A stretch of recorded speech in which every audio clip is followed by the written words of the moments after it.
Allez, on repart au travail. Donc, mes cordes, je les prends, mais je ne les tire pas. Je les ai juste posées, ajustées pour intervenir si j'en ai besoin. Faut pas que j'ai 3 tonnes de cordes à remettre. Petit à petit, je pourrais les rallonger. Mais pour l'instant, c'est le premier travail que je demande. C'est pas ça. Puisque là, je vais me mettre au trot et je vais lui demander de conserver une allure régulière. Allez, je mets de l'énergie dans mon corps et je la mets au trot.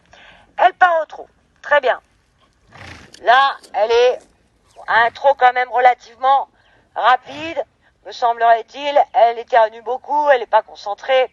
Donc on va régler ce problème-là en se mettant au trot assis pour déjà avoir un peu plus de langage corporel.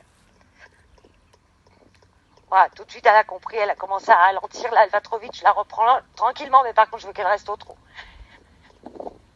Ce que je souhaite, c'est que petit à petit, voilà, je puisse avoir une toute petite allure au trot, raide longue, avec un cheval qui est bien détendu et qui a la tête très basse. Parce que si elle a la tête en l'air, c'est qu'elle n'est pas tout à fait détendue.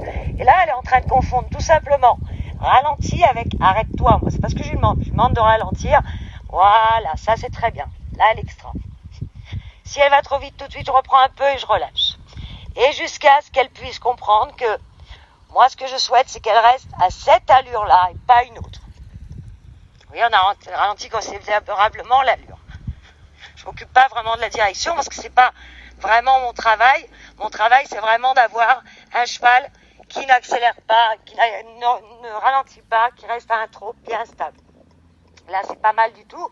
Donc, on sait que le timing est important. Donc, du coup, tranquillement, je vais aller dans mon couloir, lui demander un magnifique arrêt. Alors, c'est compliqué pour les chevaux qu'on parle tout le temps comme ça. Alors, comme je dis souvent, grand-père est devenu sourd parce que mamie parlait trop. Et c'est vrai qu'on les embrouille, en fait. Là, elle n'a pas du tout l'habitude que je parle autant sur son dos. Et la pauvre, ça la perturbe un petit peu. Par contre, au niveau de l'allure, c'est parfait. Wow. Alors là, on peut pas faire mieux, je pense que voilà. Mais vous avez vu que j'ai fait un silence total avant pour la reconnecter un petit peu avec ma voix. Et le wow, elle sait ce que c'est puisqu'elle l'a appris. Elle ne le sait pas. C'est pas intégré dans son cerveau de cheval. Mais elle l'a appris à force de corriger en phase 4, etc. En allant jusqu'au bout des choses. Elle l'a appris.